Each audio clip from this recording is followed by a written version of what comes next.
Hi everyone, welcome another week to Mutant Watch, and we're here today for a really special show that holds a really special place in my heart as being the first comic that really touched me a lot. And we have two guests today that also hold a very special place in my heart, and one of them is Sandy Jimenez, who wrote Marley Davidson and Shit House Poet, both series that he wrote from the 90s. One of them is still going today and is a comic artist, director, writer, and a lot of other things. And he's going to talk about his relationship with New Mutants today.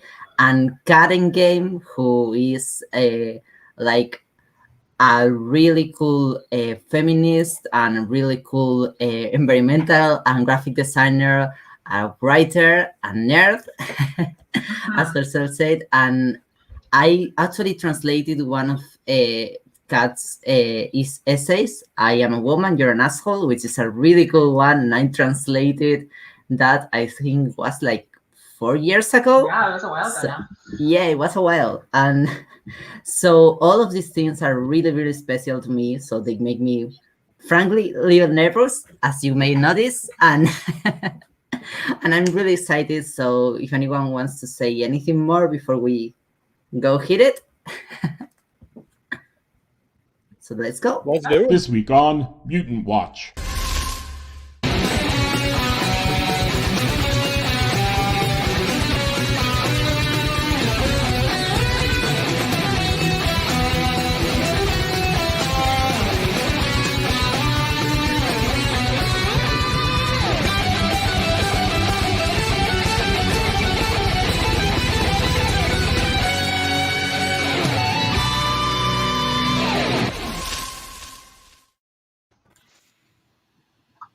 So, for the first thing I want to ask every one of you is why the New Mutants is special to all of you. I already say it's like my most special comic, especially for the place it holds for me. So I'll speak about that later, but that's my first question. Who wants to go first? I can go first. Do it. I'll go after you. It was. There hadn't been, and again, since I'm, usually the sort of old guy in this group, in 1982, I was just sort of at the end of 8th grade and had been reading X-Men pretty religiously as soon as I was reading. It was like the comic we picked up. And for this to come along, it seemed like a very natural thing, but as we'll discuss, there were a lot of things that sort of brought it into development that were happening at DC and elsewhere. But it was very much an anticipated and welcomed comic when it came out, even though like the artist who was on it, like for the first several issues, a guy named Bob McLeod, wasn't particularly someone people were excited about in a general sense, or Sal Buscema, who took over after him, was kind of like considered the industry's sort of like, he was the guy who could help your book survive a rough period, but you didn't necessarily get excited about him coming onto your book. You got more excited about his brother, John. That, of course, culminated in Bill Sienkiewicz coming on board and changing comics in all sorts of ways. But, just as it being really the first offshoot of the X-Men, which, that it divided kids on the schoolyard, frankly. It was like, they're going to do we want a shittier version of the comic we love, like spun off? And yet there were those of us who were like, there's a lot of stuff that needs to be said, that needs to be done, that would frankly make the current comic kind of unrecognizable. There's a way for us to have our cake and eat it too.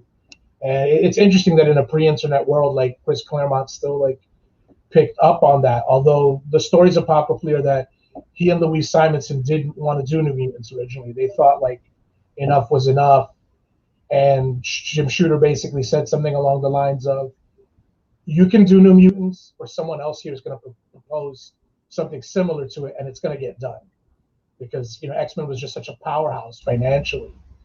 It was just, you could, as a kid, when we had to run to the racks to pick up comics, if you didn't get there, man, by by Thursday morning, they were gone. So.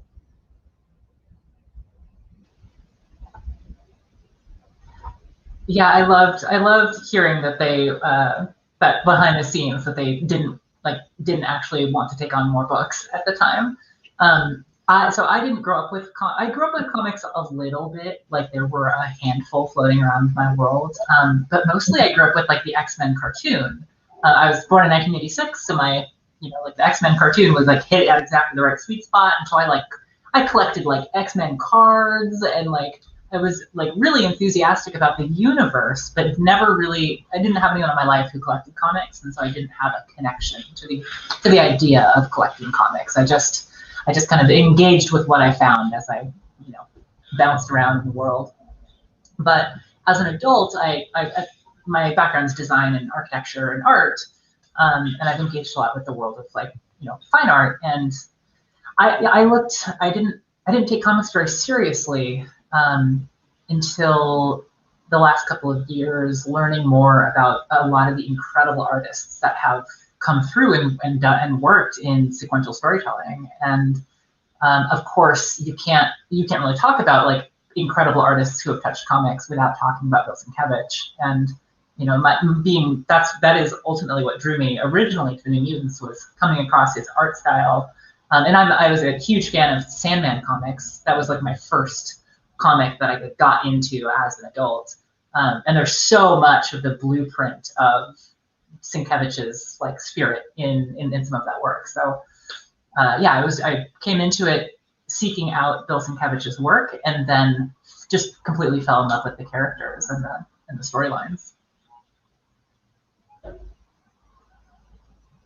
That's how I got here. I'll unmute myself and then jump in real quick. So I actually come at my adoration of the New Mutants a little bit differently, because I was, an 8th grader in the 90s when X-Force was the big thing, right? So that was my entry point into that side corner of the X-Men world, and that was, how I met Roberto and Sam and Richter and everyone. So for me, it was coming in and seeing, okay, this is where they are now. And then as I, grew and experienced more of X-Men fandom, looking back and getting to know them as children, and getting to go back and revisit their journey and how they grow and experience loss and grief, and eventually come to this place where I understood them to be in their default setting, was to me this really cool journey.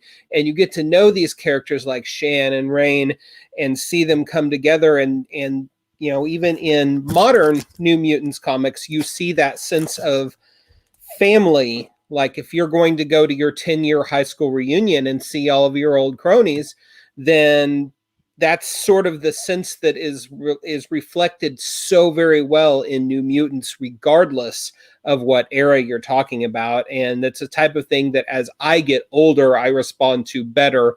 It's a sort of nostalgia, but not nostalgia in a dirty word type sense. But more in a wholesome and just, hey, these kids are cool kind of way. So that's my little in with New Mutants. I'll hop in next because I can kind of bounce off what you were saying, and I also do love how we're just kind of getting later and later in our introductions to New Mutants. I didn't go back and read New Mutants until well in the 2000s. And I kind of stumbled in it because I was kind of going back and reading some of my favorite characters, and pretty much all of my favorite characters had their start in New Mutants or their early lives in New Mutants. You got Richter, you got Cannonball, Sunspot, Moonstar, Karma, Boom Boom. They all have decent roles there. And for me, I think what makes New Mutants special is it's kind of like the origin of all of my favorite X comics, which tend to be the teen teams. So New X-Men, Generation X, they all kind of get their template from New Mutants, and it's pretty easy to see where they get that inspiration. And reading it after the fact, it was an interesting read. So I was, a kid in the 80s, and so I was reading New Mutants at the time. I think the Slumber Party issue was my first issue of New Mutants. And my mom really loved Bill Sienkiewicz's work at the time, but we also had issues in the house where things that were not necessarily racist, but racially dodgy got pitched pretty quick. And some of those early Sienkiewicz stories get racially dodgy really quick. The Demon Bear stuff and Tom Corsi and Sharon Friedlander. And so I know a couple issues early on got pitched out. They got tossed, trash or given away or something. But also New Mutants was not a comic that I could find every month. It was one of those books that was always sold out. And so I would get an issue here, and then it'd be a long while. And so they seem to really cover, like, if you read it issue by issue, it flows very smoothly, and they grow and transition and new adventures. If you're reading one issue and then not another issue for 6 months or a year, it's like they're having a slumber party. Now they're in Asgard. Now half of them are dead, but they're going to come back alive. And so it seemed to me as a kid like a comic where shit just happened all the time. Like it was really crazy. And when I read it now, it feels a little more like easy transition nostalgia because I'm able to read issue to issue.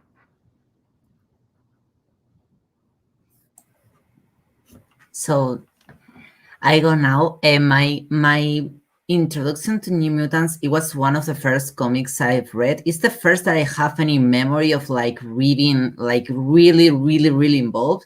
I was like, I don't know if 13 or something like that. And it was after watching the cartoon, the X-Men cartoon on the TV, that I got like a bunch of comics, and this was the one that I was like, wow.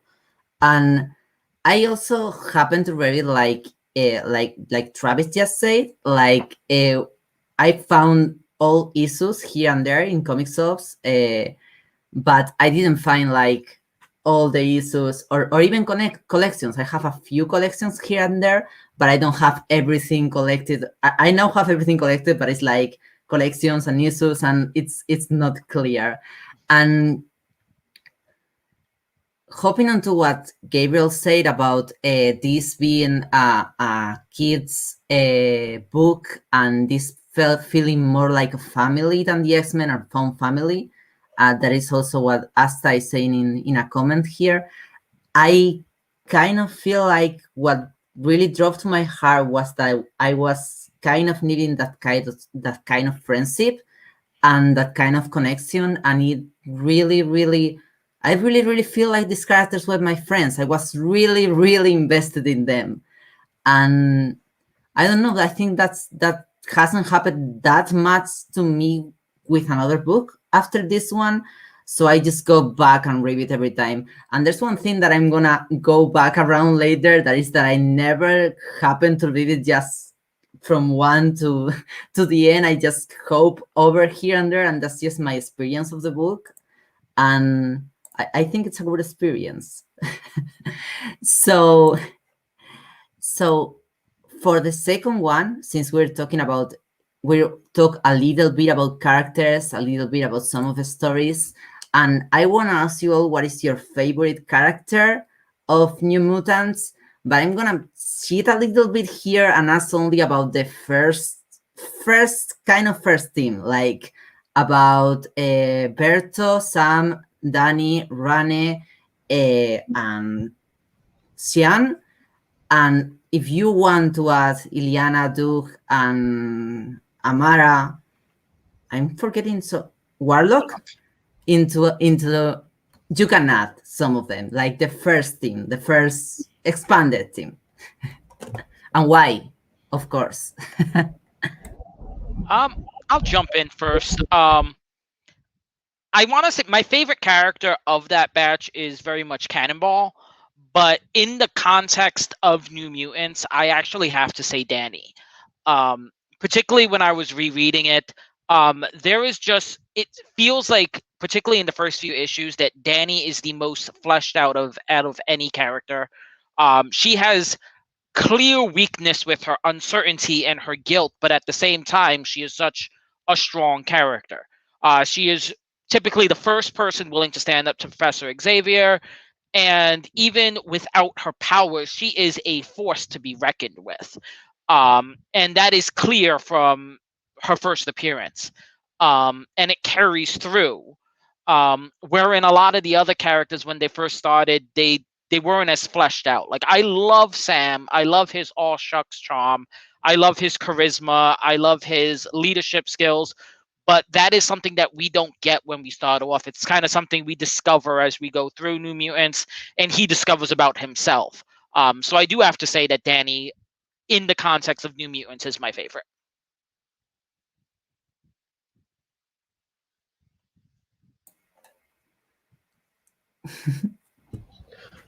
Well, I'll jump in since nobody else is. I'm going to say Cannonball 2 because in a lot of ways, being from Oklahoma, I know plenty of people like him. And I love the fact that Sam defies the stereotype that all quote unquote country people are racist and rednecks.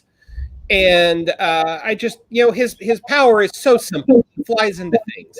And there's a purity to that I really, really, really love.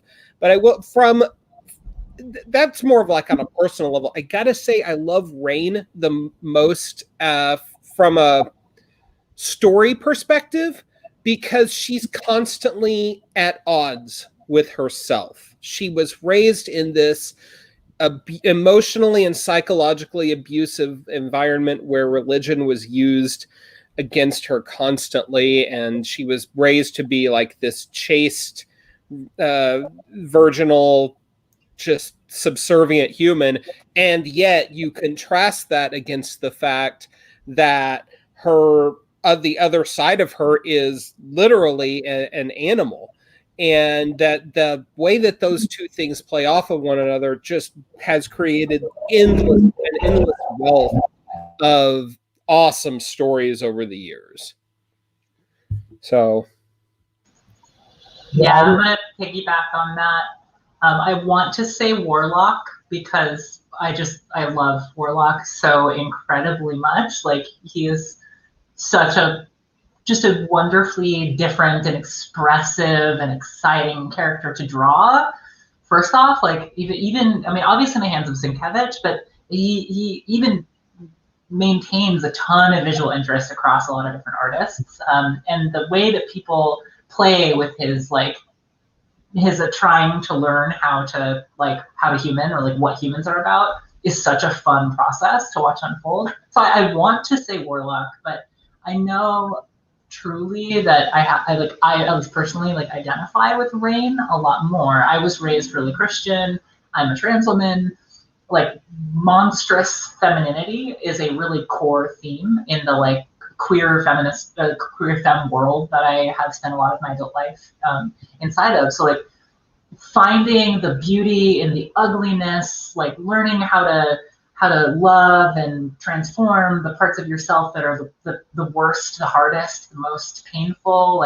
Her story arc across all of New Mutants and X-Force and into the present, but her whole story arc is so just beautiful and meaningful to me as this she's really broken. She's really broken, and she's really hurt, and she's only surviving because of the people that she has in her life who are showing up for her, and gradually she really starts to find herself. And you see you see glimpses of it every once in a while, but she's such a compellingly flawed character.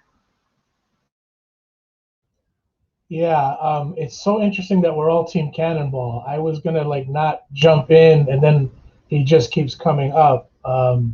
Also, blaring motorcycles behind me, so every time I was about to speak, I would just end up muting myself. But is it Team America? Yeah. The thing about that character, he wasn't. You would have been alone at the time when the comic came out. He seemed like this obligatory. We got to put a country boy in here. We have to have this noble-bearing white character. But I always liked him for a lot of the reasons a couple of you cited, which was that he was not typical. Like, for those of us who live in the United States, we know this is a much more dynamic country than the media shows us. And that sort of averaging out of the way we're presented back to us is very harmful and sort of, frankly, extends and normalizes a lot of the internecine bigotry because people think that's the normal way to act. And here was a character that really, without any prompting, was trying to sort of become a leader in this group, but had this really defined moral censor that was just based on decency. You know, it wasn't like he was super wise or something. So he just wasn't a dick. Just the best kid. He just wasn't a jerk, you know, and that was, you know, for, you know, I would have been 13 or 14 at the time.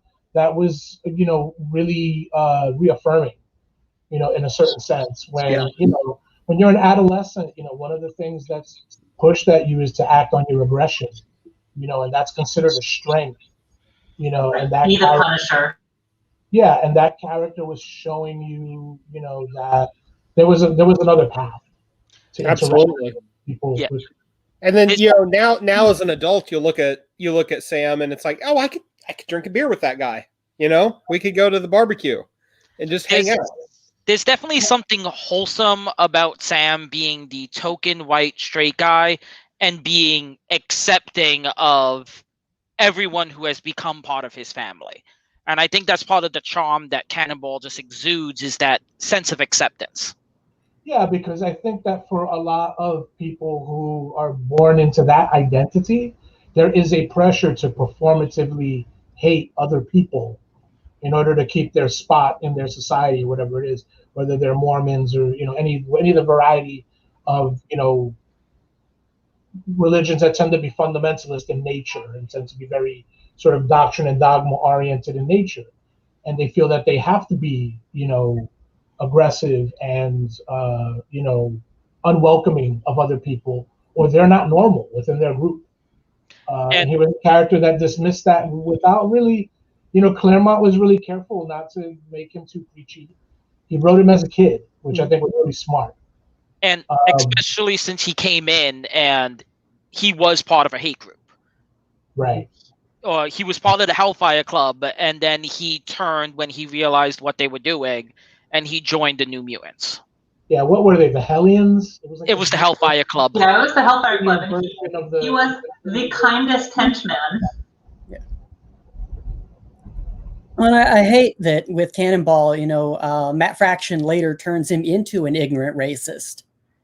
And I remember reading that comic, and I made it a few more issues here and there on that run, but that was kind of a real put down the book for me point, was that after everything we've been through with Cannonball, he's going to walk into a bar and tell a black woman he's free white 21, and then go back to the table and lecture Shan and Danny about racial politics. And it's like, that doesn't really line up with anything we'd ever seen from that character. That was Matt Fraction and Ed, I forget his name now, the other co-writer, but that just felt to me like them writing White Boy from the Sticks. Yeah, I will tell you that that's for me, you know, I've never been one of these canon, non-canon people, but there are some times when I just, especially as someone who's created comics, I understand the pressure to keep a title going month to month, and they just run out of ideas, and they did something that frankly I think was really stupid and, as you're saying, violated the character to the core. I actually dismiss that whole storyline as just A, not of interest, B, you know, it may as well be an alternate reality. It's just not true to what, you know, that is about. You know, those kinds of things didn't happen. You know, I tend to look at New Mutants, for me, you know, I didn't go much farther beyond, you know, Sienkiewicz's run. You know, those are the years that to me were very interesting because you had, again, not to beat this sort of love of Cannonball to death, but someone who's trying to become a leader, but was also willing to share that responsibility with other characters as they learn. And he eventually is supplanted as leader, you know, and all of that was, you know, not just okay, but, you know, consider the process of being a sort of functioning group, you know. And for teenagers, you know, again, all those things are analogs for your adolescence, you know, and your puberty and all that stuff. You know, You didn't have to read, again, as a 13 or 14-year-old, I knew what Claremont was doing. I didn't have to read too much into it to get, what he was trying to tell us, which was that, the truth of your life is coming. Some of it might be fucked up, but it's going to be the truth, and it's going to be okay. You're going to be all right, And that was, to me, what I thought couldn't be done with X-Men anymore. Storm is a grown woman, and this bullshit that they were selling us, that Colossus was like forever 19, like 3 years into me reading the comics, he's not a 19-year-old anymore.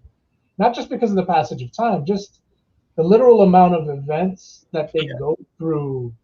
There's just no way he's a teenager. They would still try really hard to shoehorn these moments between him and Wolverine, and it didn't sell it. There just were no. Kurt Wagner is just so mature, and so it's just, you never bought him as a teenager, really. It was kind of like when you see like a movie like Grease, and like you see John Travolta, it's like, how is this high school senior 30 years old? Like, you don't buy it for a second. You just kind of suspend disbelief, and that's kind of what X-Men were for a long time. To give a bit of context, again, you got to remember, like, X-Men were at their height. It was explosive, and you just can't imagine how, without media coverage really of any kind, how central this was in the lives of teenagers. People who had a passing interest in comics bought that comic. And in reaction to that, DC did, New Teen Titans, which was a huge hit. And, the problem with DC is that they've never had many characters of color. They had to create one for the series. They had to create Cyborg. And they were still sort of encroaching on the world of X-Men in terms of readership. Not in a negative way, because I just bought both titles. I didn't care, But ultimately, New Mutants was clearly an answer to that in some way or form. Because the Teen Titans stories they had mysticism, they had all sorts of crazy off-the-wall shit that the regular X-Men comics didn't have. They wound up doing quite a bit of it when they fought Dracula and went to hell and all that good stuff. But the New Mutants out the bat, like, as the stories go on, have this extra dimensional existence with regards to magic and magic the character as well. Just things that were much funkier. And, that was that was a great development, and it really speaks to what how few options there were out there in terms of stories that showed a teen life back to teenagers in a way that was, really salient and important and not goofy, not just crammed into an adventure story. Their plight as adolescents drove the stories. Their fears of leadership, of abandonment, of past trauma drove the stories, as opposed to a lot of Marvel characters where those issues sort of sit in their past and they're dealing with their past. And those are important stories too. But to be an adolescent and read these stories about someone going through it at the time, and that's driving the story, and that's just as big a threat as any villain they're going to face, was great, really. Well, and Sandy, to build off of something you said, because you actually took the words right out of my mouth in something I was hoping to jump in with, is there's the comparative nature there. Like, what other teen-centric superhero books were there at the time? Like, we were told that the new Teen Titans were teenagers, but they were written like adults, like youngish adults. The Legion of Superheroes, they matured into young adulthood by that point. There really wasn't a book out there at the time that was truly doing a team of kids, right? And so it's just remarkable to me that here's Claremont, at the age he was at this time, and he was so able to successfully write kids in their element, in their language, in a way that did not come across as cloying or condescending or like, somebody's dad trying to write what he thinks cool kids dialogue is. Yeah. And this is how the youth speak. Yeah, no, it's not.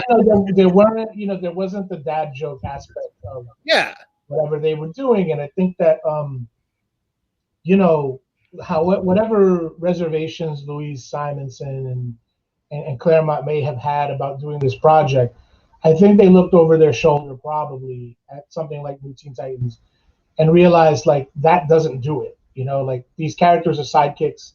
Some of them are decades old. You can't really do developmental stories with characters that have such institutional history behind them. Robin had been a teenager for 50 or 60 years at that point, and they had to address that. At some point, they just had to call him a man, and you know he had to be, you know, Nightwing and whatever the hell else happened there. But you know, those characters are not living in a world with regards to emotional development that the New Mutants were. You know, one was a princess from outer space. It was exciting stuff to read, no question, but it was not relevant in the way that New Mutants were. I really felt like they were trying to write to the teenagers of that time and telling them like, we hear this, and this is what we'll use to inform these stories.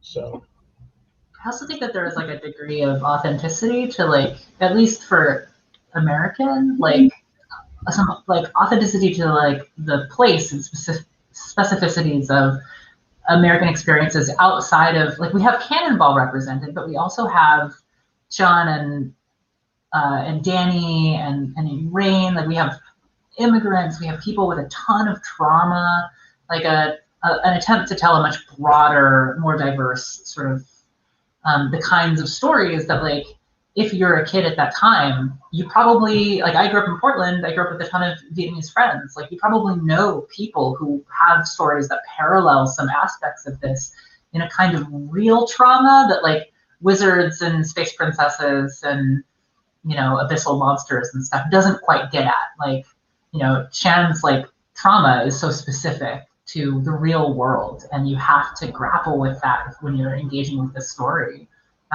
I think that's really daring and really beautiful. So one of the things I thought about a lot while you were speaking, for the folks who read it as children and who have read it again, engaged with the material again as adults, I'm curious about that difference. I've only engaged with the material as an adult, so I've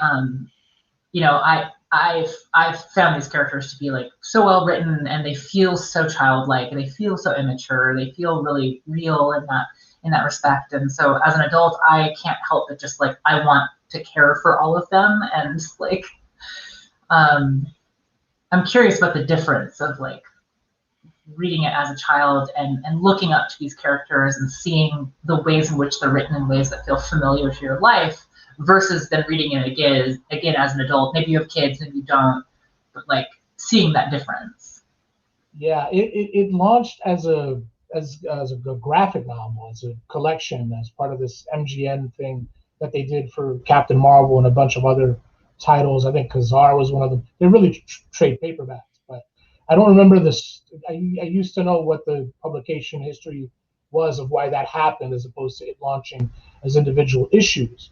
But that, you know, thing, that holding together that well, I will say, you know, reading them, you know, again, and it's because of Sienkiewicz's work, you know, it's a series I look at again from time to time. Some of it seems a little angsty, you know, there you go. Some of it seems a little angsty, you know, but, you know, it's not written for me as a 30-year-old. It wasn't written for me as a 30-year-old, you know, in late 90s. It was written for me as, you know, a teenager in the very early 80s. And that's kind of, you know, you have to do that with a lot of comics, because you got to remember they were monthly publications. You know, they didn't really think about them even at that time with an idea that these are going to be collected together as, you know, that was a very newish idea from, you know, 80 to 84, you know, before Watchmen became what it became. This idea that you were going to collect these stories, the trade paperbacks that existed before then were kind of disjointed greatest hits. They give you, like, the best Batman stories ever told, or what Marvel did with Marvel Comics, where they give you every origin and a sample story. But this idea that you would collect a run and it held together as a unified work. New Mutants was one of the first comics where you kind of had that feeling. Where, like, oh, I like to read these 12 issues together. I like to read these 14 issues together.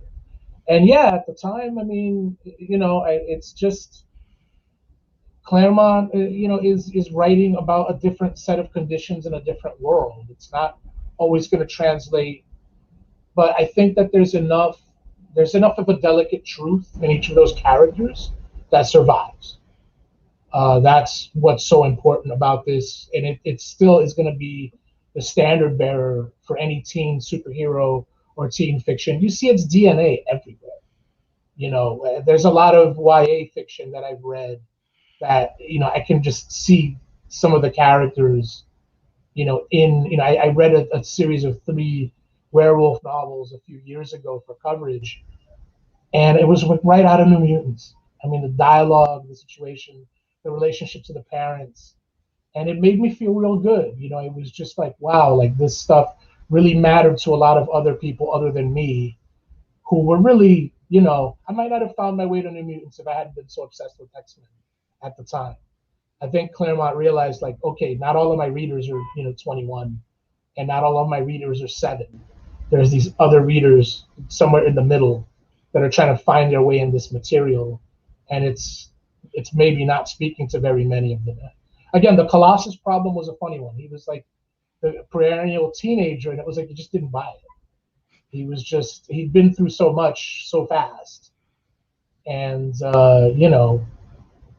it was a welcome exploration into that part of your then psyche, these stories, I think. So, to answer Kat's question, because I have read it recently and as a child, I kind of think I understood more some characters when I read it as a child than now. And that's something I have realized in this past month of rereading this. Like, to talk about my favorite character, everybody knows that it's Illyana, but I also was in a time between Illyana, Dani, and Rain. And when I was reading it again, I was like, I think I understood Rain and Dani way more when I read this as a child, and I have that perspective way more attached to these characters than now. And in the case of Rain, it's very easy because it's the same things you Kat said before, that I was like pretty much coming into terms with that. Coming into terms with being a trans woman was part of reading New Mutants, so it just struck very hard. But now when I read it, because I wasn't raised in a religious environment, I haven't connected that much with the character, and it looks more like I figure out what I want to feel and less like feeling it. And the one that I do still hold those feelings, that I relate to the character deeply and like understand what they're going through and why they're feeling that way, is Illyana. And it's the only one that I have felt the same. So maybe it connected more with me as a child, because now I can access some of those feelings. And in the case of Illyana, it was mostly when Louise Simonson started writing, when I really, really connected with the character. And I feel like I say this a lot in the show, that the modern Illyana, I just can't connect that much, but I feel like it's just those like 20 issues that is like the moment where I'm like, I also dealt with childhood trauma, and here I have it like very, very close to my experience. There's something there that's really to me, and it did when I was a child, and it does now. But it's not holding up for every character. That was my favorite. And I want to take this moment to also ask Travis, who didn't say their favorite character. So first I'll answer your question, because I have read it not too long ago with 2 of my nieces. We made it through most of the series, and it went kind of the way I expected to. I noticed a lot more, and they notice a lot more, how often in the latter part of the series, the artists are desperate to get characters in their underwear as often as they can. And I remember that, and I kind of had to explain to them, like, that was the 80s of comics. We just, as a kid, I was super used to seeing kids in their underwear or upskirt shots in comics. And it could be really stupid at times, but you kind of, like, you didn't connect it with adult artists drawing the things. And so we had to talk about that sort of stuff. As a kid, it seemed like the comic where everything could happen and things were like their emotions were really volatile and edgy. And now I look at those emotions and they seem like kids, and you kind of want to like, I'm a teacher. And so I respond to it really in that kind of way now. And which leads into my favorite characters, which is a little complicated. I want to say, if you have not read Louise Simonson and Pascal Ferry's Warlock solo comic, go get it. Go read that. It's a fantastic comic. My favorite New Mutant, post New Mutants overall, is Roberto. Because Berto becomes what I consider to be the great leader out of all of the X-Men characters. When they talk about Charles Xavier, there's problems. When you talk about Magneto, there's real problems there as a leader.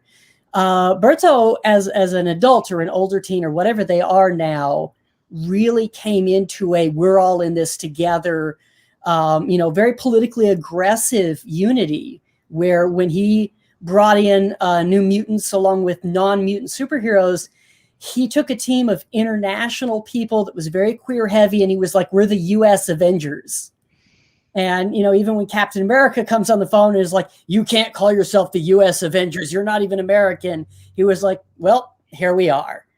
And that's a great political move to me. So outside of New Mutants, Berto.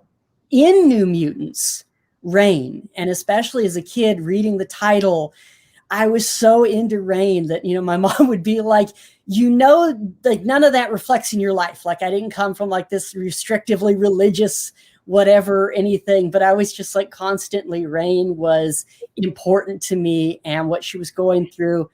And post that, I don't believe any of it. X Factor up through her death in Uncanny X-Men, none of that really rings true to me. And I'm like, no reality where she isn't like in a house full of people who hug her all the time is real. The whole mutate stuff. Yeah, I was really, I know some people really loved that X Factor run, the PID X Factor run. And I was, even as a kid at the time, still, I was so offended by the way that they handled that and the way that Havoc would talk about it, in particular as an adult and the leader. And she needs to just get over this being brainwashed to be my sex slave, that they put her in this, funky suit and made her love me thing. It's like, dude, you're a grown man, deal with it. So I kind of cut out on her after New Mutants, but in New Mutants, that was the thing. So I also want to say that Asta in the comics, also in the comics, also said that Danny was her favorite character and her bond with Reign. And now while we're talking about that, I also love that. And it was kind of one of the healthiest queer subtext stuff that I read was Reign and Danny. It was one of them that made less damage to me. Of all the queer subtext in X-Men, that was one of the less harmful to me, because it was like very sweet and not really like confusing or weird. It was just sweet. And yeah, it had queer subtext, but it didn't go anywhere. But I love that. I did love that bond between them, and hopefully this is the only time I have to bring up that cursed film, but it is the one redeeming factor of the New Mutant movie, is that they were able to see that in the source comic and really take it where I think that maybe it might have gone if New Mutants had been written today, where it took it out of the subtext and just put it in the text. And it was, to me at least, it felt that same sweet kind of way. It was the one part of the movie I liked watching. Okay, wait, should I watch it? I haven't watched it. Don't. I haven't watched it, but I'm gonna say no anyway. It's really, don't watch it. I watched it, and that part is very sweet. The rest of it is a disaster. It's an incredibly racist movie. And as a horror movie, it's not scary. So if you have a non-scary horror movie that's super racist. But I have to say, Gabe, I don't know that it would have gone that direction today if it had the same writers and the same people working on it, because Claremont is shown in modern comics. He is still very invested in subtext only. Hint, hint, we have to worry about people who think this is bad. I know I love a lot of Claremont work. I am not trying to, shit on him, but he has made that very clear in the last several years. So I think even if it came today, it would still be, at most, it would be kind of hinted at. Yeah, I don't know that, whatever. Certain writers of a certain generation are very uncomfortable being sort of allied with movements here in the United States because it's so, it so narrows the way people see you. You have to be sort of prepared for that.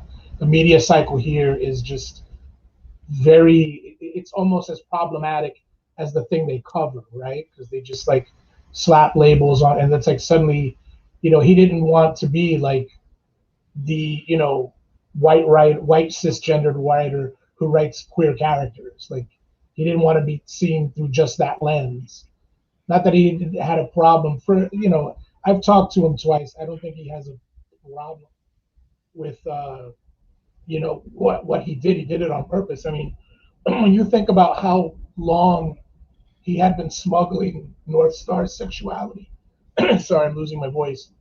I mean, that happened like in the 70s. There were like these panels where it's like the phone would ring at North Star's house and they're poolside and the boyfriend picks up the phone.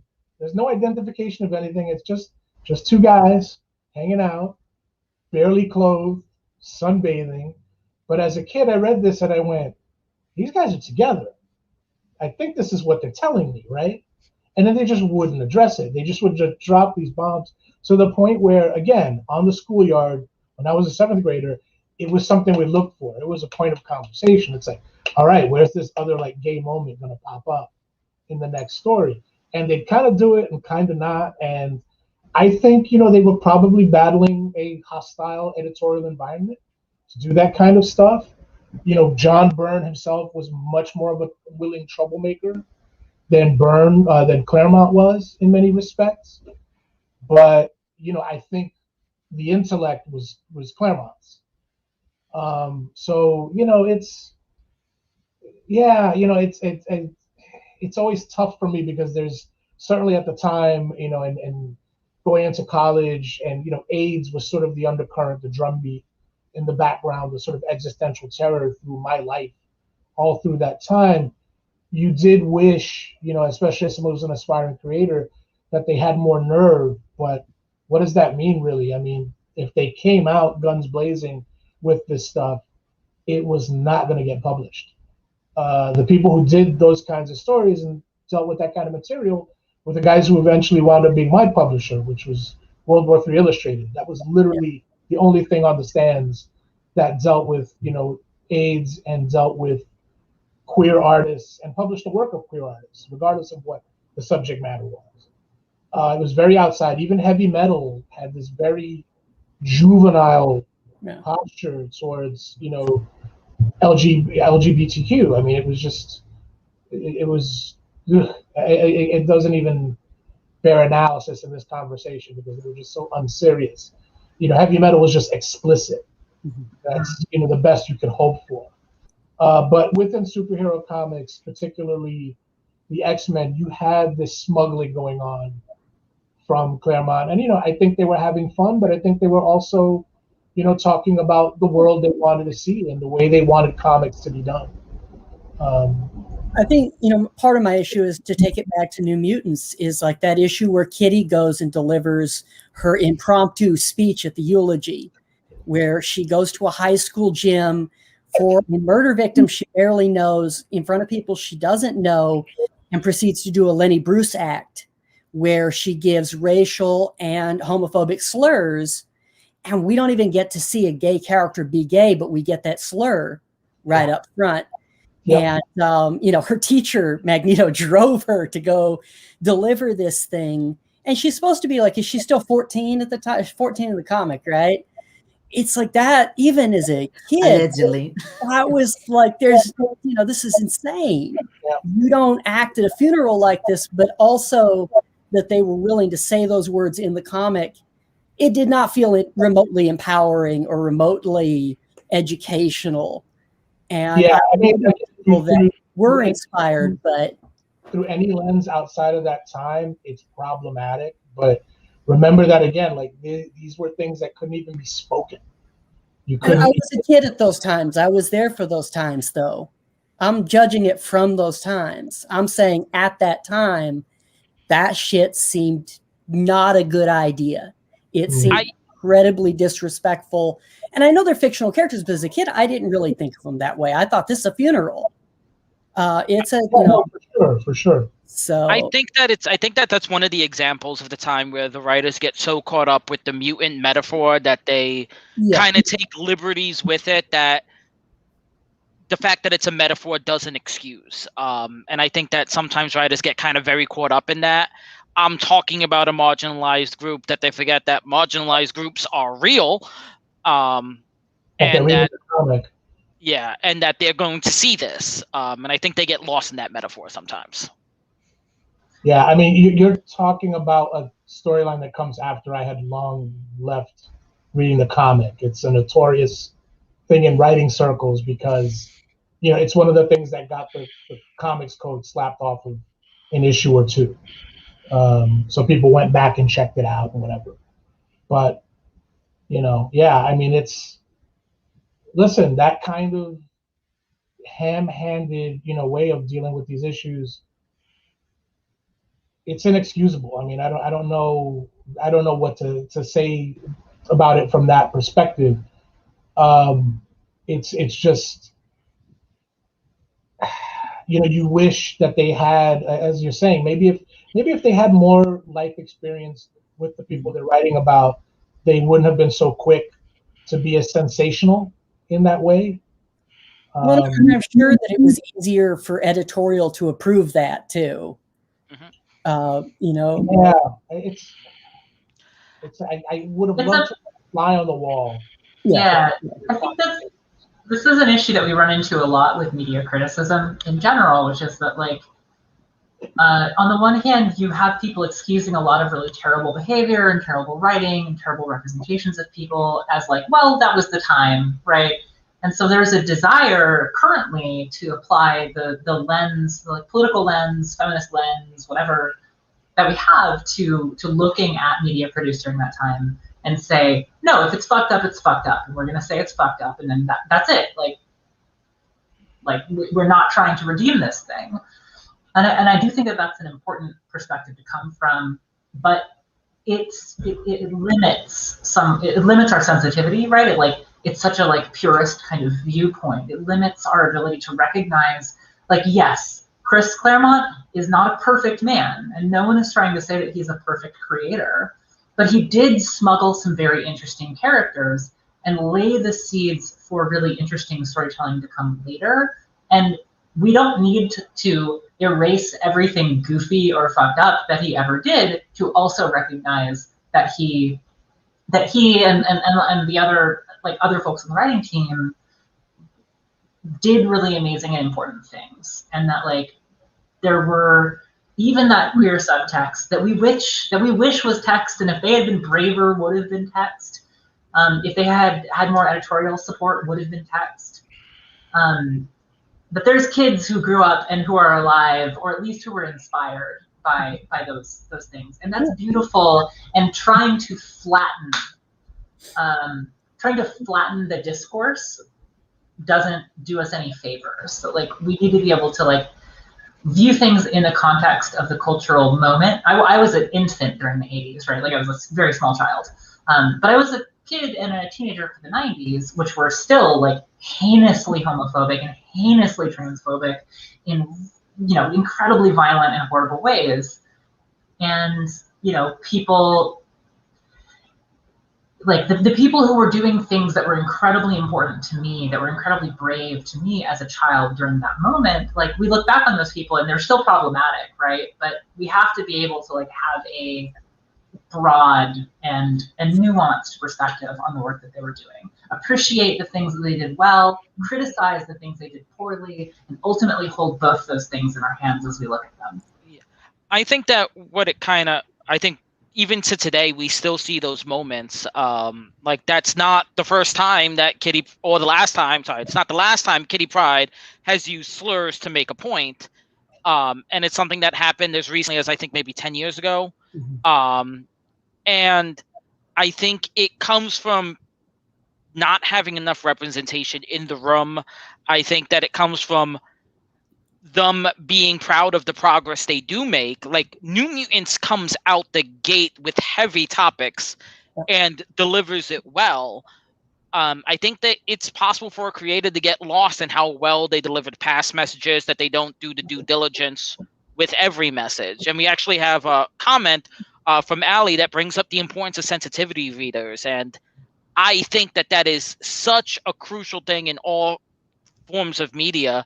And as far as I'm aware of, I don't think comics even today utilize it as much as they should.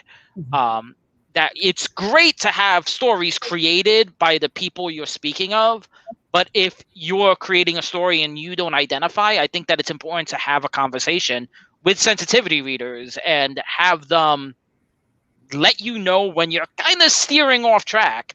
And I don't know how often that is done in Marvel and DC comics today. Well, I mean, not to speak for them, but I do want to say we were talking earlier today. I was talking with some people about the other history of the DCU that John Ridley is doing right now, where they're revisiting old stories like the Judas Contract with New Teen Titans and just calling Deathstroke a pedophile and a rapist. Just say it. Instead of dancing around, it's complicated. It's not complicated. Just say it. If this comic was racist, just say it. And I do believe that Chris Claremont and, Louise Simonson would be okay with their work being looked at that way. If they did a other history for Marvel, I see those writers more than some other writers that I won't name probably being okay with somebody looking at their old stories and saying this part was a problem. I think they were very, progressive for their time. They were very progressive. There are problems. And even for today, some of, Louise Simonson's work in the last few years, she did a Wonder Woman comic about 2 years ago that has ace representation in it, like up front. And, you don't necessarily see a lot of writers from her generation being that upfront about things. So that was great. So I do think that, I'm trying not to shit on anybody or anything like that. I don't think that they maybe would feel that I was either. I think that these comics invite that kind of criticism in a big way. I think you're right, and I think that the answer is everything you've just said and what Kat had said as well, which is everything from these conversations that were happening that Zuna, organized for today, but in the written criticism and the media criticism, you have to handle both sides of it. You have to look at things in context, not to excuse them, but as a way to further understanding. And then the way it reads in a larger context of, what the change we're trying to bring about. As you're saying, I don't think they'd have a problem with that. If they do, then that's a problem. But I think that you kind of have to do all of it. I think that for people of my generation, there was a long time in the early 90s where it was like, we either have to excuse it or, move on or not deal with it. Like, it's like, just cut it out or not. And that's not an answer either. It's not a good answer. We've tried that, by just like sort of eliminating certain works. And what you end up doing is missing out on a discussion that's very important. I think that like what I was rereading everything, and like there's for example, there's just like there's a culture in the New Mutants of just like calling each other nicknames, right? And some of those nicknames are just like Red Top or like Fire Top because he got red hair, and some of those nicknames are Chief, which feels like really awkward, right? Like, and I think that there's like an attempt at verisimilitude, like trying to represent reality, where an author is trying to like well, yeah, like people are racist. People are talking to each other this way. We're trying to be honest to the experience, and the politics of media representation are really complicated, and it's okay that it's complicated. It's good that it's complicated.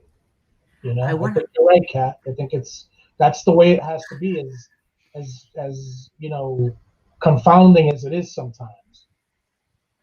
I want to bring a little bit of like context to some of the things you all said, because in this case, I don't think there was a lot of editorial thing in the middle, because the editor of this book was Louise Simonson for most of it, and Ann Nocenti for the rest of it, and they had plenty of creative liberty. So I don't think there was editorials in the middle.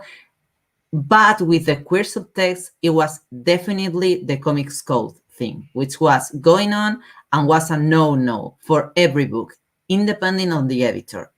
And of course, when Bob Harras started editing, which was later in Louise Simonson run, it probably was Bob Harras too. But because he's known for being kind of a jerk.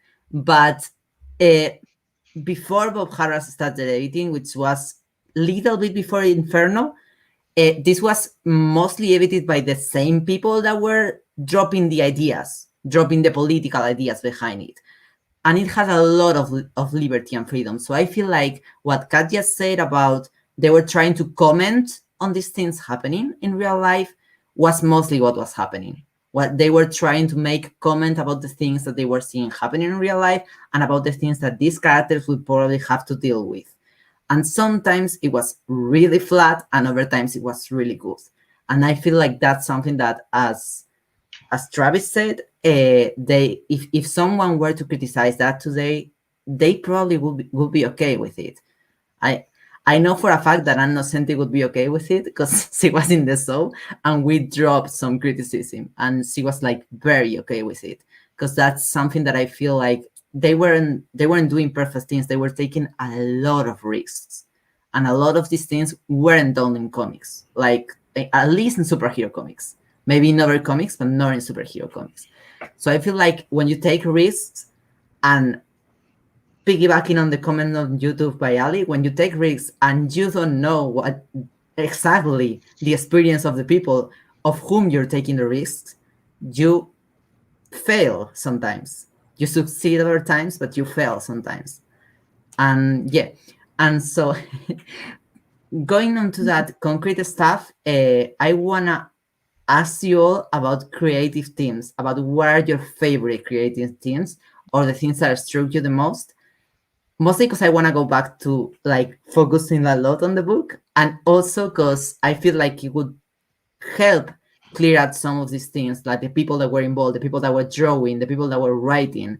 I know there's only 2 people writing here, like Chris Claremont and Louise Simonson, but there are a lot of people in the art. And yeah, so that would be my next question, to try to round it up to the content of the book. I'll go first because I'm gonna have an unpopular answer. So when I first got into New Mutants, it was very much in a time where I didn't really pay attention to creative teams. So I don't know exactly who I liked. And back then, which was kind of the thing he was going for, my favorite was the ending that Duna likes to believe doesn't exist, because of how flashy it was, how action-packed it was.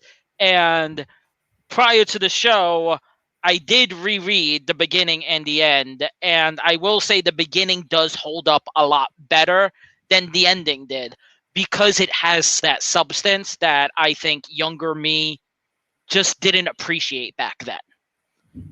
But since I haven't reread the entire run yet, I can't really give you any other favorite run other than the ending. Sorry, Duna. That's cool. Yeah, I mean, in terms of creative forces it's funny, I like Bob McLeod's work a lot more now than I did when I was a kid. He was someone who was almost interchangeable with Mike Zeck and a few other artists at the time. Mike Zeck was a lot cleaner, had a lot more sort of anatomical rigor to his work. But from a storytelling perspective, just his sequences are really nice. Sienkiewicz, I mean, it's hard to explain what a meteorite he was. I mean, he had done Moon Knight already, and he had this style that was very, it was kind of like seeing the return of Neil Adams, and that was cool. But when he started doing these painted covers and just these crazy sequences, I mean, you knew you were reading something that hadn't happened before, like in terms of the way these narratives were built visually.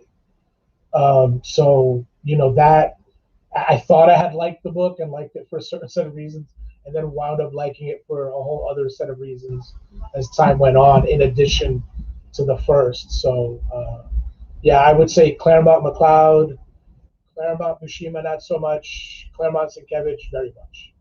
And now again, maybe it's because I'm having a second look at it, and I know how fucking hard it is to draw a comic book, that I kind of understand, you know, like where McLeod is coming from and why his work looks the way it does, but I can also see how special it was, you know, in that time, and how much of the heavy lifting he did, you know, for those stories. So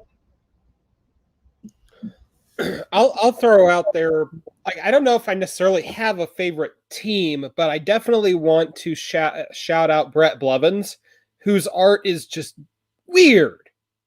Like, nobody draws like Bret Blevins before or since. And thank you, Duna. And very good. Yeah, like, just what a unique talent. And I feel like there was maybe this sense for a while. Yes. I think that there was maybe this sense for a while that we needed to try to find artists who could kind of channel Sienkiewicz, but were still their own thing. And then by the time Bret Blevins comes in, it's like, nah, I'm just doing my thing. And yes. And it's sort of similar to Rick Leonardi, who did some spot work here and there. It's just really, really singular talent that I don't think we spend enough time talking about. So I'm kind of between. I don't have a favorite team. I really like Sienkiewicz for art, and I really like Weezy as a writer. And so I was never fully satisfied with a particular team. I like a lot of the teams. I'm not saying that, but I never loved a particular team. I would have liked to be God and mix and match a little bit. You never got your dream team on paper. Yeah. We have to get it for Travis. For my birthday, you can commission some issues for me.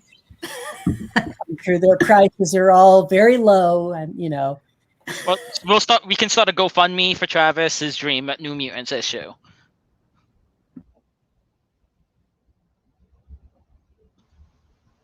I have to point to the Sienkiewicz Claremont period. I really love Nesenti's writing. Some of my favorite stories come from Nesenti's time on the book, but I like the Demon Bear Saga is absolutely for all of its, for its problems, was the thing that was one of the first things that really drew me into comics in general. Because I had a very specific concept of what comics looked like, right? And I think that's the box that Sienkiewicz broke, right? But I expected a bunch of 9-panel sort of, these stories that I'm used to seeing, and then you come in and you see oh, there's this antagonist, and this antagonist is this mythic creature that draws all of these stories, and that everything's so surrealist, and I love surrealist art. So both the ideas and the way that the colorists, the inking, everything that went into making this was just, I think, stellar. Except for some of the decisions around those two characters. So I have a very long answer. I'm gonna try to make it short. My two favorite creative moments on the book are relatively short, and one is it starts a few issues earlier, but I only have this in single issue, and it's on art is Mary Wilshire doing the pencils, and Bill Sienkiewicz is inking. And I actually like Bill Sienkiewicz inking way more than penciling and inking, because it feels like more humane, more like Mary Wilshire art is very much like City Dress Sonja and other stuff that is much fantastic, and more the faces are more like proportionate, they're less elongated, and I feel like Sienkiewicz inks that pretty well, so that would be my recommendation. It's like 4 issues or so. And I also like a lot the team of Louise Simonson and June Brigman, which was only for like 2 issues, I think. And that was one of my favorites because it felt like I don't know how to explain it, but like the New Mutants in Archie Comics style, something like that. And I really, really like that because I felt like it suited so well, like they're this kind of romantic vibe that I don't know if sewing it will help in any way. But I have this issue that has a cover that is only Spain edition, and it's a cover by Carlos Pacheco. And this, I had to sew off. And yeah, those, oh, that wasn't very long. And those were my 2 favorite moments. They were very brief, but it was a very, like a shift in a style that really, like, both times, it's really different than the rest of the book. And it really, I don't know, like, it really fit into this kind of stories that are about teenagers having these, like, magical and supernatural problems that are really about trauma and all the stuff. And I really feel like it fit with that. And with that, I wanted to connect this with asking you all how you feel. I have 2 more questions. This is the one before the last one. And one is, how do you feel about the structure of this thing? And I'm mostly asking that because I have never read it from 1 to 100. Never. I always read it in pieces. I always read this story and this story and this story and then this story. I just happen to like watching how Magneto takes over, which is the first issue of Mary Wilshire bit, or like how they're going, I don't know, like the Dog's Dead or something, like something specific, but I never go to read the whole thing. And I just want to ask you all how you feel about the structure, because I'm not sure how I feel. Because I feel like it rests well reading whatever story, like picking a story of 5 issues and reading it. But I'm not sure if that's the intended purpose. I mean, it's important,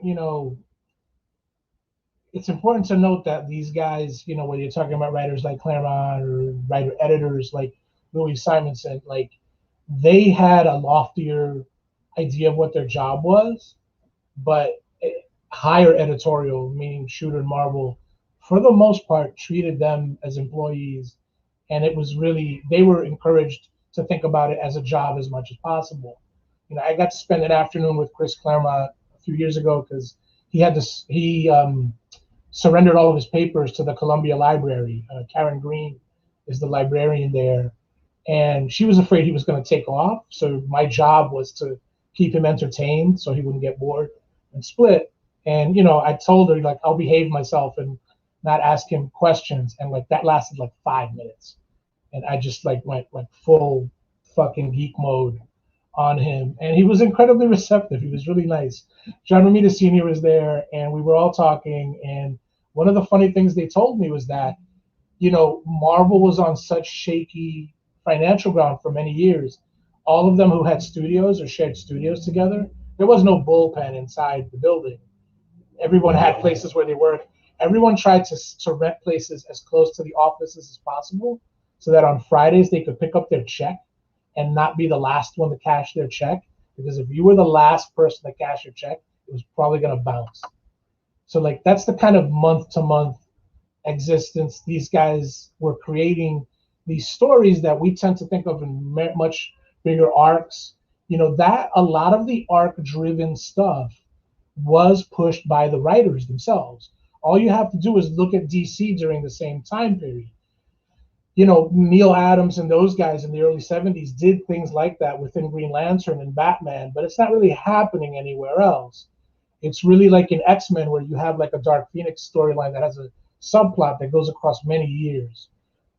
They did it, with the blessing of editorial at various points, but I don't think editors like Jim Shooter and Stan Lee before him were talking to writers and going, hey, could you put in this like deep backlog story that we may not even be able to pay off because kids may get tired of this comic and stop buying it?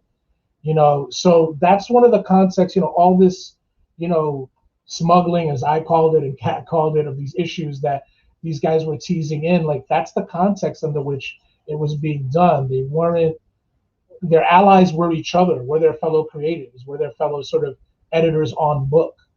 Not so much, the larger apparatus, as it were. I can't help but wonder, like, you think about everyone who has ever been paid to work on comics in the entire breadth of the creation of comics, and what percentage of all of that effort has just gone into the waste bin, or like has been forgotten, hasn't been collected, right?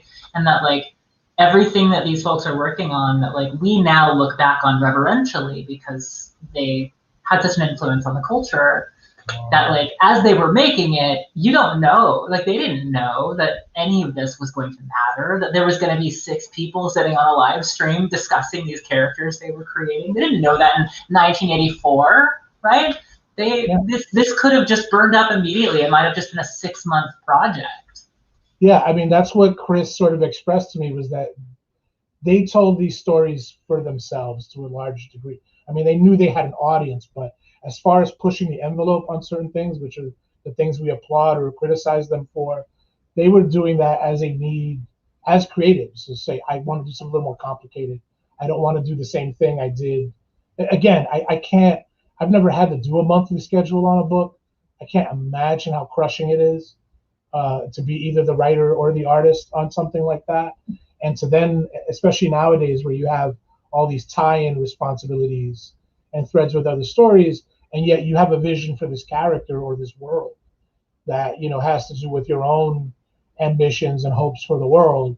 Try to sort of sneak that in. I think it's a better world today, obviously, because the people in editorial are different. It's more diverse. It's just a different world in just about every aspect. But there still is that just the monthly schedule, I think, is problematic. For it kind of engenders a particular kind of storytelling that isn't very complicated or deep, and that forces you to wrap up things in a way that probably isn't as kind to the issue at hand as should be, as should be afforded.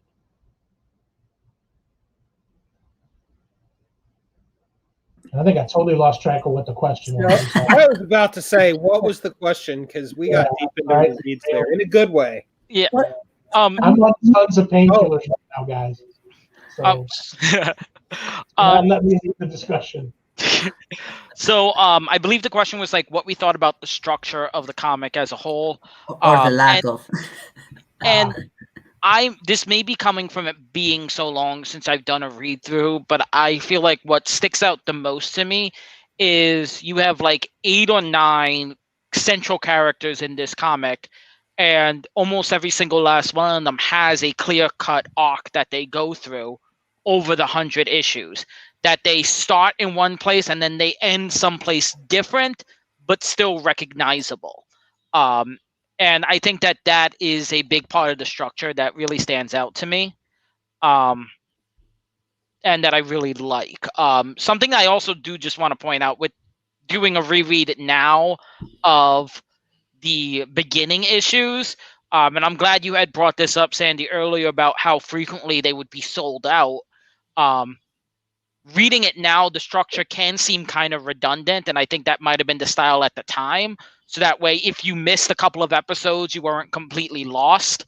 But like after the 5th issue in a row of Professor Xavier, us telling us Professor Xavier is a telepath who runs this school, it gets really old. And I also think that's where this kind of running gag with Sam having to say in every issue he appears in that he's nigh invulnerable when he's blasting, because they had to make sure they said it every issue in the beginning in case someone forgot. Well, that was kind of just the standard way of doing things, though, prior to, I don't know, 20-ish years ago. And, the advent of recap pages. The prevailing thought was, and I mean, it still should be to a certain degree, any issue could be someone's first, so you need to make it accessible, and that's how they did it. Exactly. Now, they used that technique that you just described, Gabriel, at Marvel, because Marvel was built more on a quote-unquote ongoing narrative of the universe continuing to happen. Whereas at DC, even up into the early 80s, they were still heavily reliant on these one and done style format issues. And I mean, it's just apples and oranges comparing the two. So if you go back and reread them now, I mean, so yeah, I totally get what you're saying. Like, I as someone that's reread Claremont's run on Uncanny a bazillion times, I can't tell you the number of times I get sick of hearing that Cyclops has a ruby quartz visor. But I mean, it's just one of those things that you accept, And I do love that they've made a running gag out of it. As far as reading the series end to end, considering how you only have 2 writers, basically, not counting that part that Duna says doesn't exist and didn't happen, you basically have 2 series for or writers for the entire lifetime of this series. That's remarkable. I think that just creates an internal consistency and cohesion in those narrative arcs that you were talking about, Gabriel, that you just can't find very many other places. And so, yeah, I think reading it from one end to the other, even with the completely out of left field turn in the last 13 issues, is a very fulfilling and rewarding experience that you're not going to find very many other places. So one thing, like you said that completely out of left field turn. And so this guy that I had picked up to read, it kind of is that transition. Oh, this guy? Yep, this guy. Oh, yeah. It's kind of a transition, and in hindsight, it's really interesting to read because the story starts off with Cable doing his thing and the New Mutants doing that thing, and it's just such a tonal difference. Sure. It kind of feels like, and I believe it was Louise Simonson who wrote these. It's like they're trying to ease us into where Liefeld is about to take it. So it may not be as much of a jarring switch. She was writing at some moment, but the plots were made by Liefeld and Niciencia.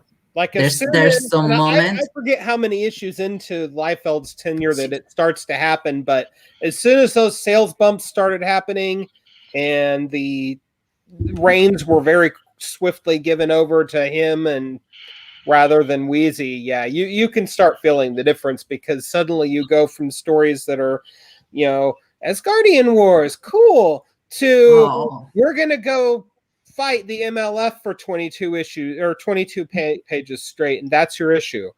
And so it goes. But and also she quit Marvel after that for a while. She did. Yeah. So after that experience.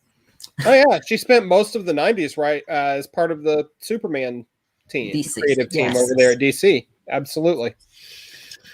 So to try, I lied. I have still 2 things, but I'm gonna try to put it in one, so it isn't like a 2 hours. So, because it could be, it still could be.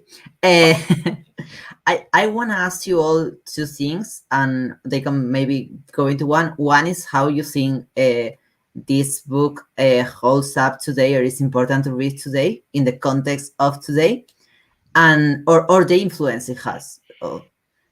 Open question.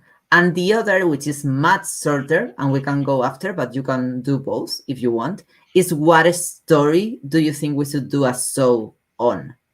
the story, because I know there's a lot of stuff that we haven't really talked about today, because it's impossible. Like you can talk about Asgardian Wars, you can't talk about Inferno, you can talk about Demon Beer without spending the whole thing on it. And I want each one of you to pick one, and only one. So and that's the both things. I'm going to combine, because I didn't answer the last one, so I'm going to combine my answer for that with this question.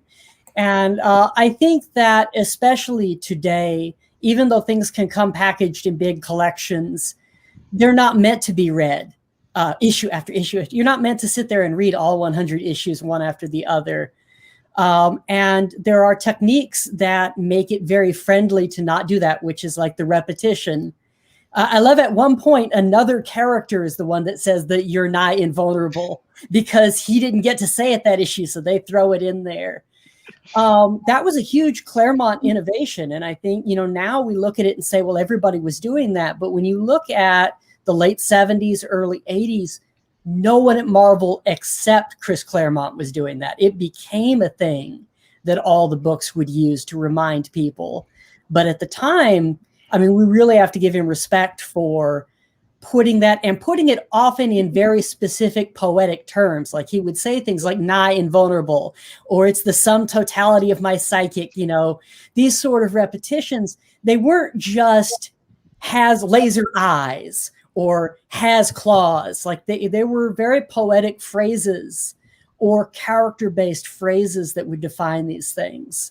And after Claremont, you see these get all screwed up because they become more generic and it's not as fun.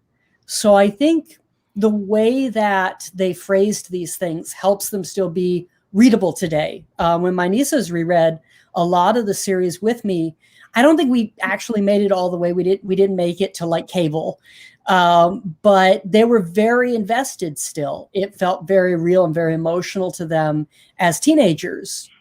So I think there's still some readability there in a real way, and it can reach new audiences.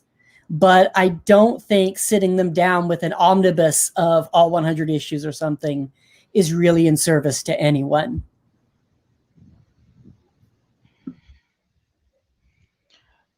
Travis, what do you think show we should do? Yeah, what story? I have no idea. I have kind of a question, but it's a concurrent with New Mutants story. How many of you read or have read X-Men versus Micronauts? Okay, in X-Men versus Micronauts, the New Mutants play very heavily. It's really heavy, and I kind of feel bad about dropping it. But Danny in that has orgasms on panel in her underwear. Because Charles Xavier has become a rapist entity and is having a mental breakdown. And as a kid, that haunted me. Like I read some horror comics as a kid, and that hit me harder than the horror comics.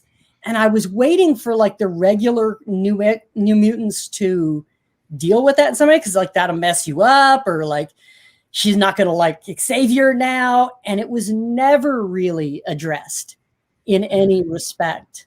And Marvel was very tight about continuity at the time. Like when something happened in one of these special minis, like it played into the series.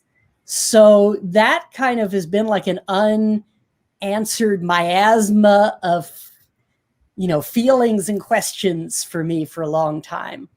So in a tangential way, that issue with Danny, to me would be, we can't build a whole show over that because we'll all be suicidal at the end.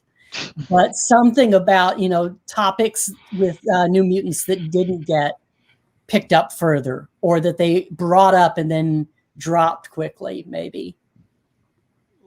Okay, I was wondering why I didn't remember that one. Gabe asked. Yeah, you said that haunted you as a child. That would haunt me today. Oh, that is just yeah. Yeah, I read that like 2 years ago only, and I didn't remember that part. Like I just completely forgot, and I'm pretty sure I'm gonna forget now too. It was your own self-defense, Duna. That's a very healthy way to look at it.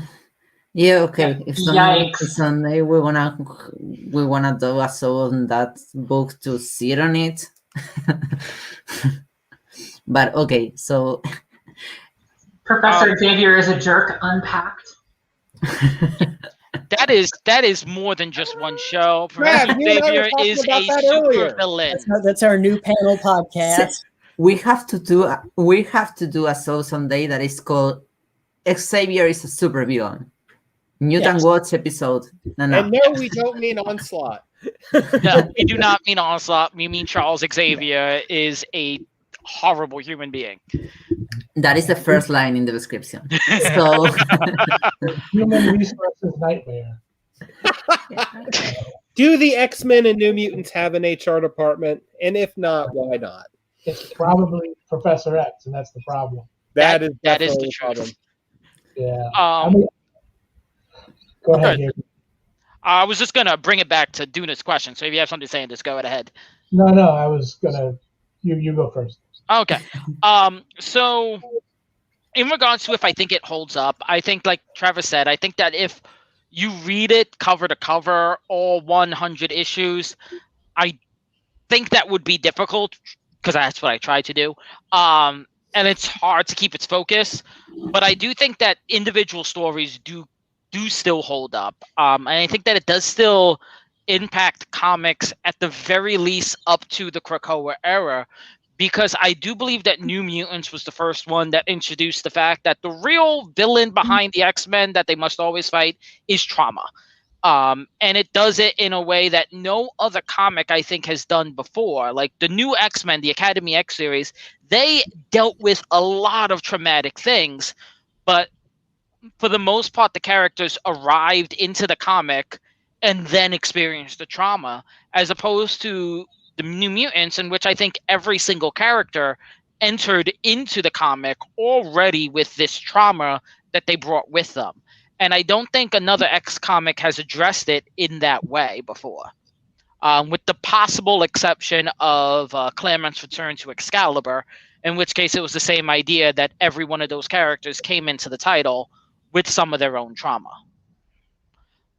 As for what I think we could do a show on, I think we could do at least one show on how horrible Karma was treated in New Mutants. Karma just got the short shaft every issue. They made a point of talking about how Karma, in her very specific niche of power, is stronger than Professor Xavier, yet somehow she is easily defeated every issue. There's always a robot, or there's some weird quirk of her power that they take advantage of, and that doesn't even touch on the horrible Shadow King, fat phobic. yeah. Let me just make Karma walk through the desert of Asgard for years so she's skinny again. There is a lot to unpack in regards to Karma's, I say loosely, journey in New Mutants. Yeah, I agree with that. That's one of my least favorite pieces of art in New Mutants is Shadow King Karma. It's just it's done. So anyone wants to go now? So I will just say that, as with anything, after a particular number of years, of course, there's aspects of New Mutants that read in a dated manner. That's anything in any medium, and that's fine. I mean, everything is a product of its own time, right? So with that said, do I think I could hand it to a 9-year-old and they could, she could sit down and enjoy it? Yeah, sure. They might take different things from it than I do or did, but I think it's solid. I think the core themes, the core narrative arcs of the characters are strong enough that, despite certain writing ticks feeling dated and archaic now, they're still going to resonate. And that's why New Mutants persist. That's why we're talking about New Mutants almost 40 years after the first issue came out.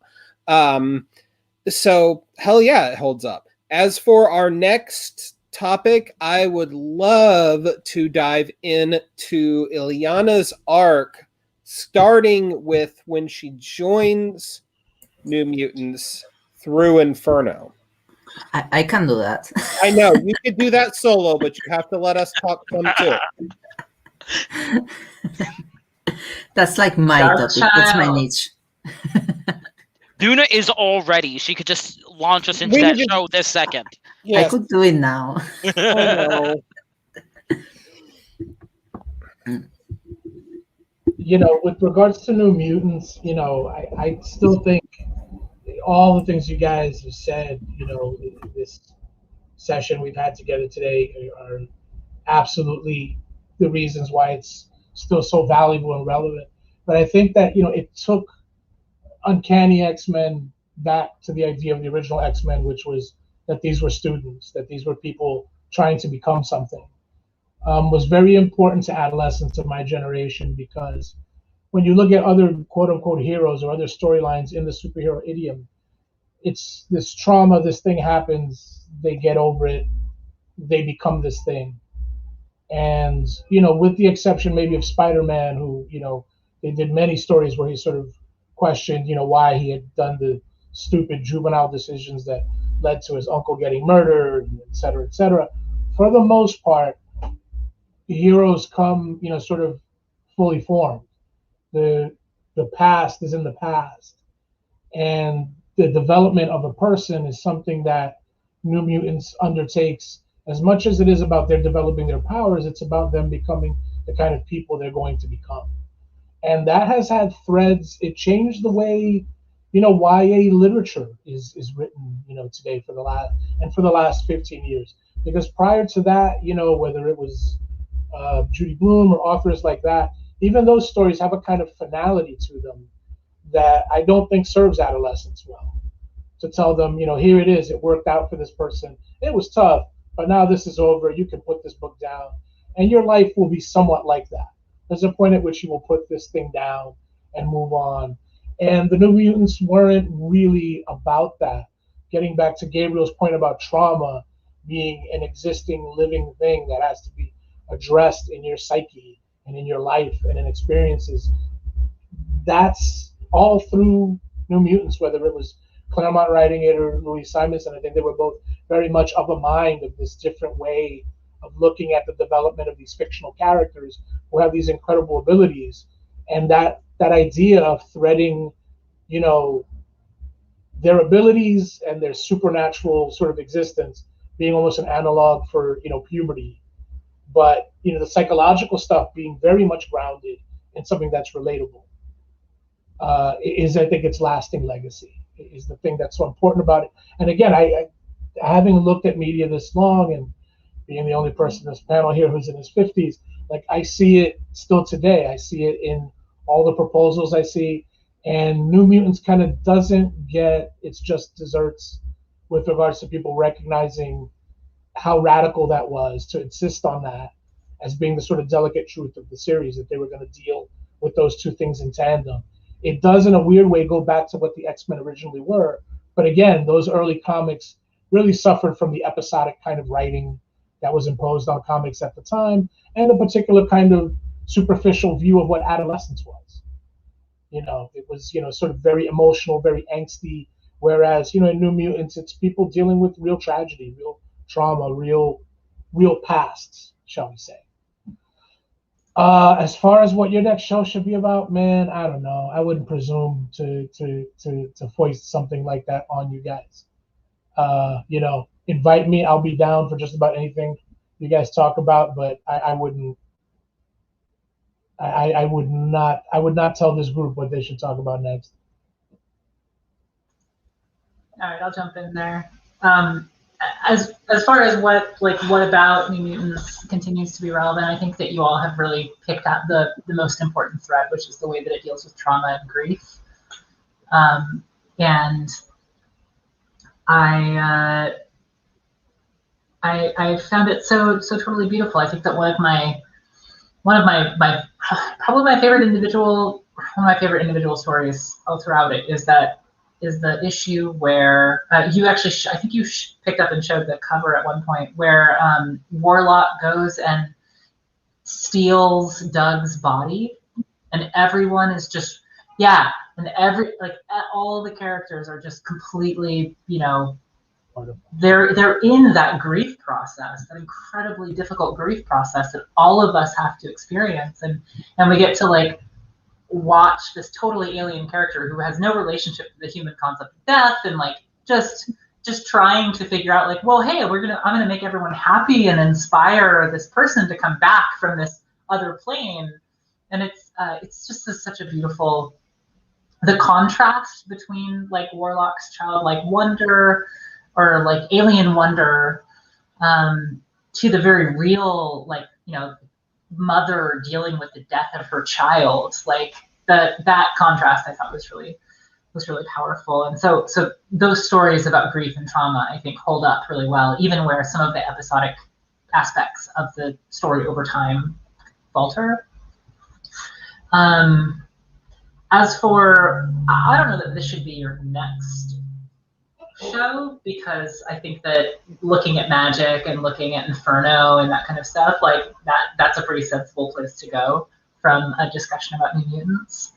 But I'm pretty sure Legion is introduced in New Mutants. Yeah, that issue Yes. with him is the first one. Okay, so I've totally have mental illness in my family. I've struggled with mental illness in myself, right? Like I think, and art is such an important way to communicate and think about mental illness, and depictions of mental illness in comics vary just immensely, right? And there's a ton of really problematic stuff associated with Legion, and also some really interesting,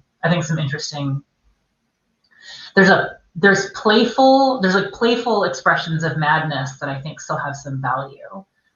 So I think looking at Legion, even looking at the TV show a little bit and some of the ways that they've played with it, and then looking at that story as it plays out across New Mutants and beyond, and just comic depictions of mental illness, I think is a really fruitful source of potential subject matter. Yeah, I think we'll do that someday. We kind of did a little bit in the visibility, but yeah. So I mean, I wonder if anyone's written much about, Warlock as this character who's sort of cast out of his society because of his empathy. And that's a sort of ongoing thing about him trying to, quote unquote, normalize. And people who live with spectrum, disorder, it seems to me, again, yet another one of these wonderful analogs. I don't know how much thought, Louise Simonson and Claremont gave, to those characters, those issues at the time, because it very much was not part of the public conversation. There was almost, in the 1980s, people who had autism were almost effectively segregated, in the school systems. They did not go to school with you. They were in a different part of the building. They used a different transport mode. And my only sense of what the emotional plight of someone in that situation was from these comics. I remember drawing those analogs. I wonder if anyone has ever written about it to any degree, because it was just a very interesting sort of through point in that character. That I'm not sure about. Yeah, it's an open question. I've never read anyone, and again, at the time, that it just wasn't talked about at all. If you didn't have someone in your family with it, it just wasn't discussed. So I want to clarify that I wasn't asking for the next show. I will say what the next show is. I was asking for the next New Mutants related show, which will be like in summer or something. We have plenty of shows till summer. You put so much pressure on us. Yes, sorry, that was my English. That was totally like, it's not my first language, so I just was like, no, it's not the next show. We have the next show figured out. Don't worry, you don't have to figure out that. The next show, yeah, it's just one we have planned ready, Duna. Yeah, we have like the next 8, Hmm. 10, something like that. So Yeah, responsible. Dude, Duna likes to plan ahead. It's we're planning the Pride shows right now. That this is the level of planning we're in right now. Like we're planning the Pride ones now. So like this could be for like July or August or something like that. But I have noted down everything you all said anyway. So so I have to give, I guess, my own answer, but it's kind of cheating because I have heard everything you all said and I kind of agree. So you all made very good points that I could just sum up.